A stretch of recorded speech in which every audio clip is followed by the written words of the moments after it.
Welcome back to my channel, and before we move any further, I would like to apologize for Friday's stream, as I was unable to stream live on Friday due to technical difficulties that ended in me having to reinstall my operating system. This video today, we will be doing another engine build. So if you look back on my previous video, you did see we built a very small engine for that video, and in this video we will be building a larger engine with the V8 2-carb supercharged OHV. So in order to do that, we must start by creating the engine layout we're going to build, and that's right here. So we're going to go ahead and click into that and go ahead and add that in there. I actually had that in inventory already, so did not need to make a purchase, you know. Alright, we will need to get an ignition coil. Looks like we're gonna need an alternator. Much like the Terminator, but with an alt.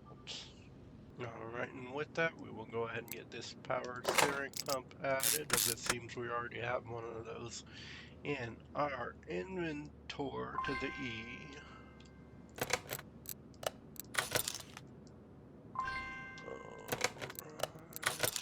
Camshaft. Probably get that after to the market.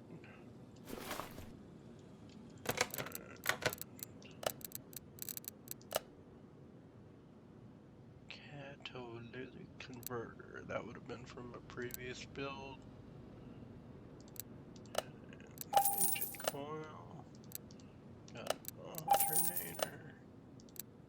Got the grand crankshaft, which you can't get aftermarket in this game.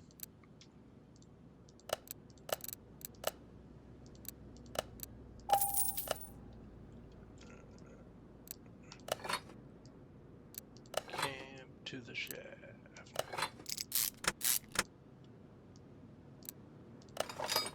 Cool. I'm gonna have to buy that. I believe we have some of these. And I doubt if we have these. We do. See about that cover. Oh, that worked out. And water fountain. Gonna have to get that. Pulley. Serpentine belt B. Let's see about our pistons. Gonna have to get those. And let's come over here for the flywheel. I think since I got all those other aftermarkets, I might as well go with the clutch assembly being aftermarket as well.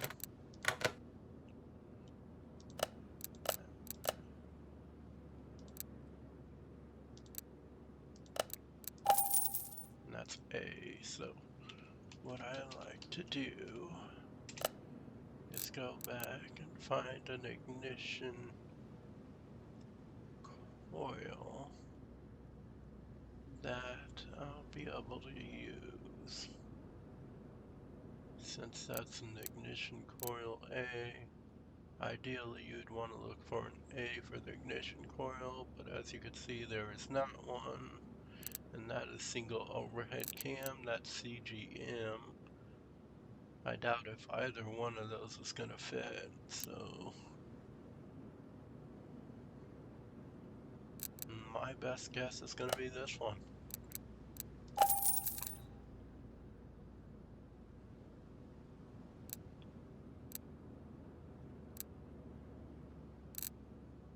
That CGM is more than likely fitting for a specialized vehicle, and the single overhead cam obviously would be a 4-cylinder engine, given the single overhead cam nature of it, they only come with 4 cylinders.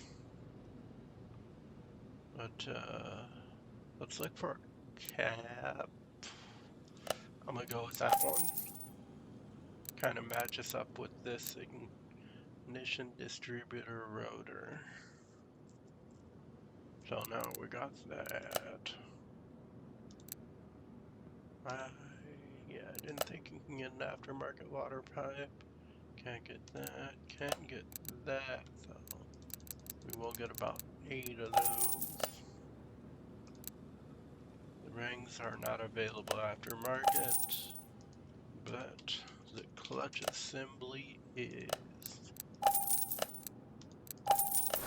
There we go. So, ignition. And we neglected to pick up the water pump. Why wouldn't we, you know? It'd be too easy. And let's get about 6 of those. I'll make it 7, so we end with 6.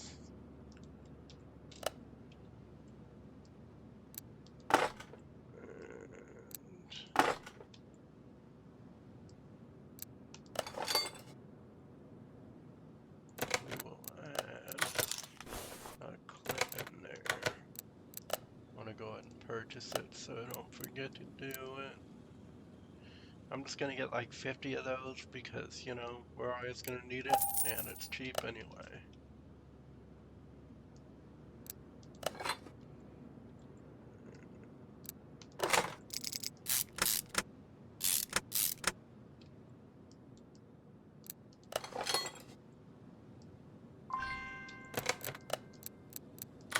Add one of those and we'll go ahead and put in these pistons, otherwise known as pistons.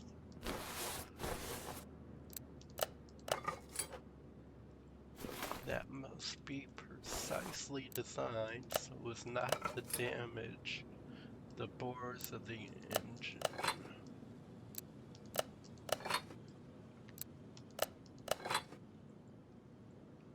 Or go through the engine head. And you know what? I'm gonna get those aftermarket as well. So let's just put together the clutch assembly real quick.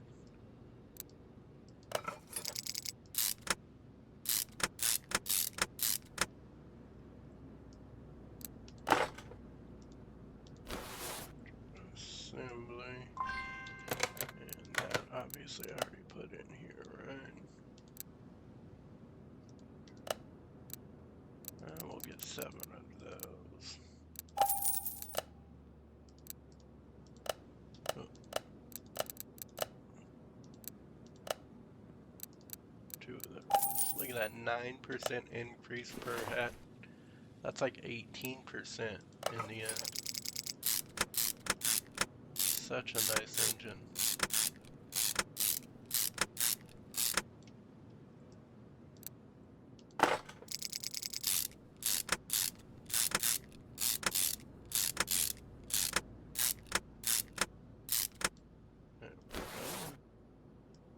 Get those aftermarket plugs in there.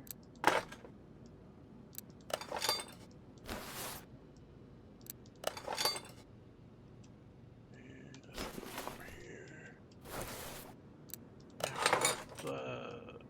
Aftermarket plug, and aftermarket to the plug.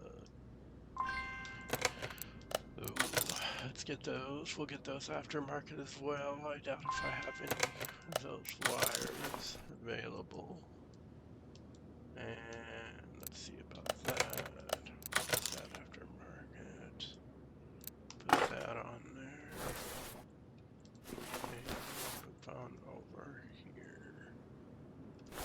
Because what I would like to do is get some valve to the push, to the rods,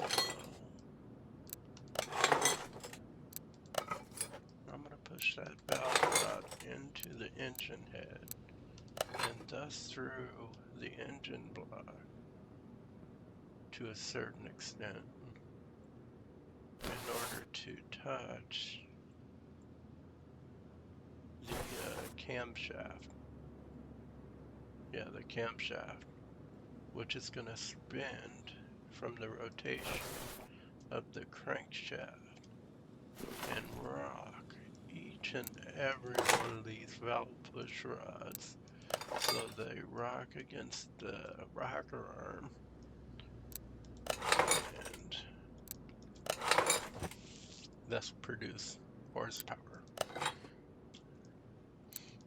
In some way I'm not entirely certain of from there, other than the compression created by the engine through the interaction of the fuel with the spark from the spark plugs within the engine chamber compartment. Kinda deal, you know. Alright, let's go ahead and purchase those. Already got the heads. Need 2 exhaust manifolds. Ignition wires. Supercharger intake manifold. And looks like we can't get the rocker arms after to the market. That's not cool. But I can get the normal ones, which is fine. We'll just put those in there.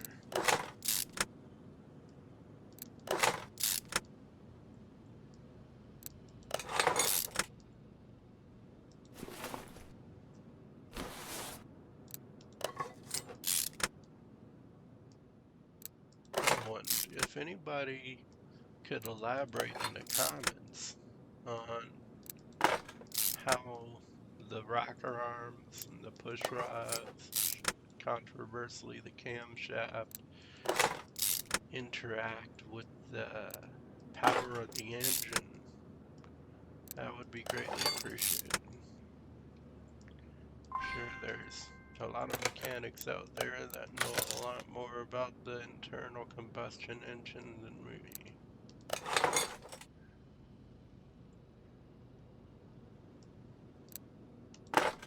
Though, with that being said, I do have a theory about creating an internal combustion engine that could actually draw,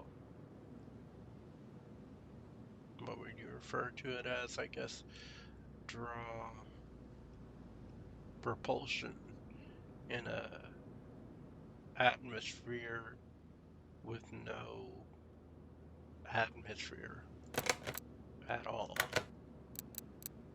So essentially the vacuum of space. Now initially you would think that this couldn't possibly be done, and you would be right, because it violates the laws of physics. However, if you were to form a certain containment around said engine, and thereby creating a sort of, I guess, converter in a way, you could convert the energy created from within the atmosphere around the engine into propulsion outside of the rear of the ship. But honestly, the only application I could see for this form of drive would be an application in which you had an abundance of the resources necessary to create gasoline, which brings me back to my original ideology in creating this idea, which would be that in space you look at the comets and the planetary structures, at least within our solar system, you do find a great deal of those mineral deposits that might make this conversion process possible. Uh, One primary difficulty would be the room that you would need on the ship for this conversion process, not only in the process itself, but also in the storage capacity of said fuel reserves for, travel in general. And with that being said, I mean, it wouldn't be recommended for interstellar travel as much as it would be for travel between, our local star system, solar system. As in an interstellar environment, there's no telling when you might run across a comet or an asteroid that would have these deposits. I mean, most recently, if you look on a YouTube video, I can't remember what channel it was from, but they were just stating how the Voyager probe just discovered like over 666, I believe, different objects within interstellar space. While not elaborating on exactly what they are or what their composition is, which I think is ridiculous, as you could easily find this out through scientific theorems.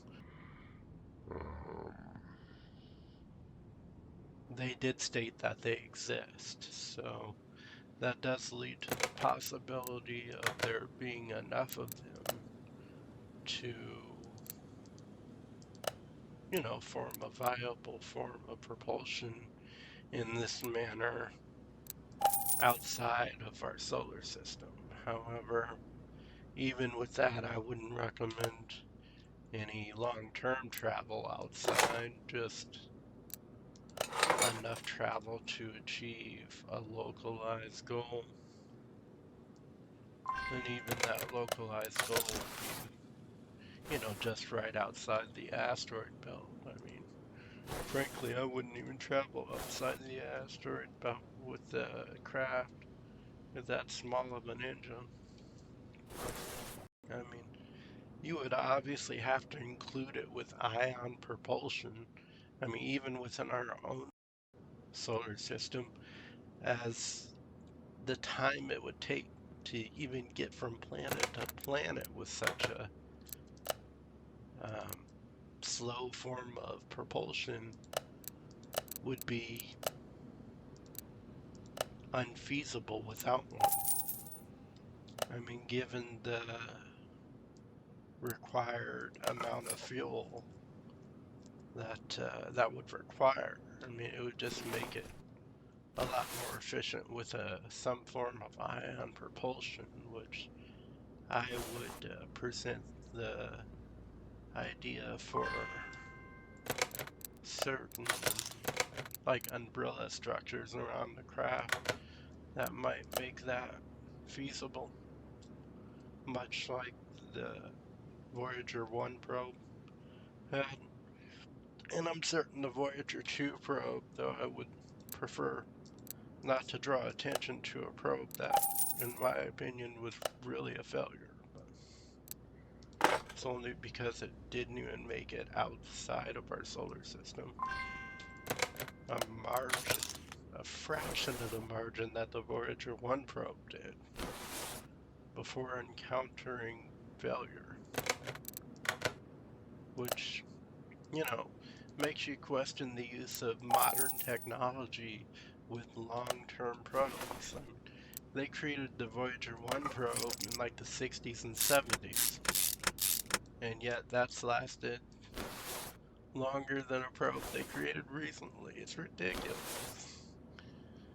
I mean, the James Webb telescope is great, but that's a telescope, not a probe. And even the telescope has already encountered problems that they had to send up an engineer in order to resolve.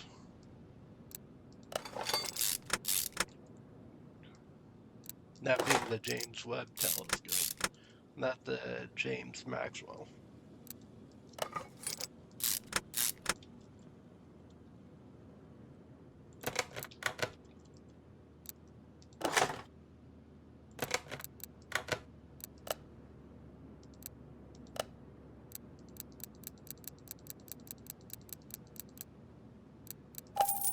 Of course, with that being said, the most recent proposition of an engine that would allow us to get to the moon as well as Mars, being the nuclear fission engine, is honestly our best bet at this time.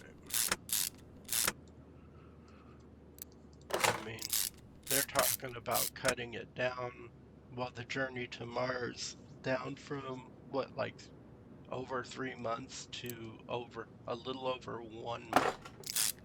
That's amazing. You can make it like that, it would make our entire solar system achievable.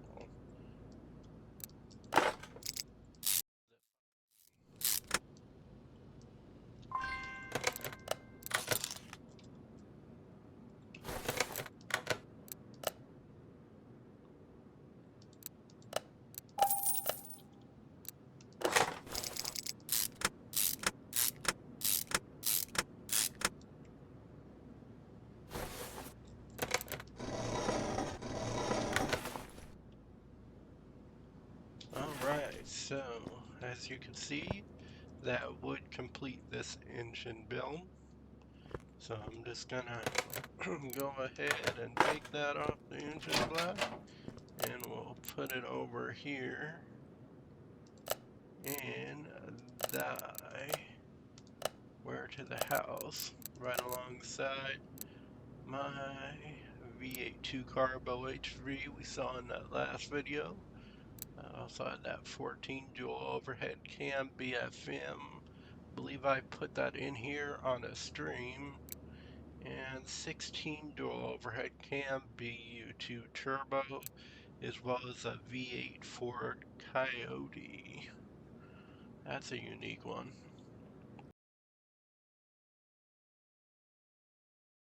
And with that, that will finalize my video for today. I do appreciate you watching.